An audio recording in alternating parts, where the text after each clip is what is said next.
चंद्रशेखर आजाद और पप्पू यादव हैं संसद में दलितों की ताकतवर आवाज। एंट्री से ही मचा दिया तहलका और घुसते ही बीजेपी की लंका में लगा दिया लूका। उनकी ठसक, उनका अंदाज और ऊपर से फैक्ट के साथ सवाल। पंगा लेने से डर रहे सत्ताधारी, दोनों के सामने नहीं गलेगी किसी की दाल। एक तरफ चंद्रशेखर के तेवर और दूसरी तरफ पप्पू यादव का अनुभव। पहले ही दिन से सत्ताधारियों की बैंड बजाना कर दिया शुरू। दिग्गज सांसद भी रास्ता बदलने के लिए हुए मजबूर। सालों बाद कोई ठसक के साथ दलितों के लिए सदन में ताल ठोक रहा है और सालों बाद सत्ताधारी इस दमदार और ओजस्वी आवाज के सामने दबा हुआ महसूस कर रहे हैं। सालों बाद किसी ने मूंछों पर ताव देकर पूछा है कि दलितों का हक मारने वाले आप कौन होते हैं, और सालों बाद किसी ने सत्ता में बैठे लोगों को ललकारा है कि हमारा मान सम्मान और अभिमान तुम छेड़ नहीं सकते।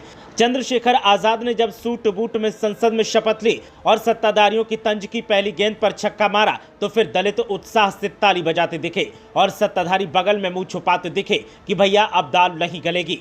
पप्पू यादव और चंद्रशेखर आजाद दो ऐसे नेता सदन में हैं जो दलितों की सबसे बुलंद आवाज बनते जा रहे हैं, और इन दोनों ही नेताओं ने सदन में एंट्री लेते ही सबकी बोलती बंद कर दी है। जहां चंद्रशेखर आजाद ने सीधा वार किया है और चेता दिया कि उंगली उठाई तो कलाई मरोड़ कर जवाब देंगे, तो वहीं पप्पू यादव ने साफ कर दिया कि अगर अनुभव को इंगित किया गया तो अनगिनत सियासी वार होंगे और सबके सामने पोल खुल जाएगी। एक दौर था जब कांशीराम दलितों के सबसे कद्दावर नेता थे और मायावती से वैसा बनने की उम्मीद की जा रही थी, लेकिन दलितों की ये बेटी अपने मंसूबे ही पूरे करने में लगी रही और नतीजा अब नेपथ्य में है।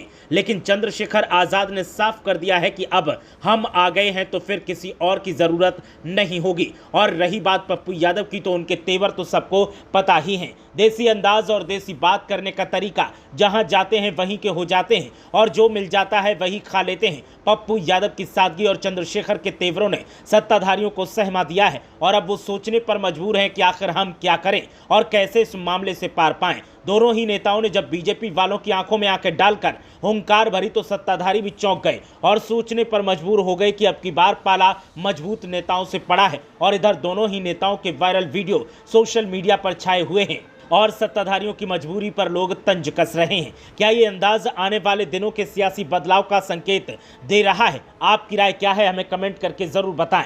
और हमें ये भी बताएं कि क्या अब दलितों को इंसाफ मिलने में आसानी होगी, क्योंकि चंद्रशेखर आजाद और पप्पू यादव ने जिस अंदाज में सदन के अंदर ताल ठोकी है उसने सत्ताधारियों को इतना तो संकेत दे दिया है कि अब अगर उन्होंने मनमानी की तो मनमानी को कतई बर्दाश्त नहीं किया जाएगा और सदन के साथ साथ सड़क पर भी माकूल जवाब दिया जाएगा। ब्यूरो रिपोर्ट, देवभूमि अपडेट।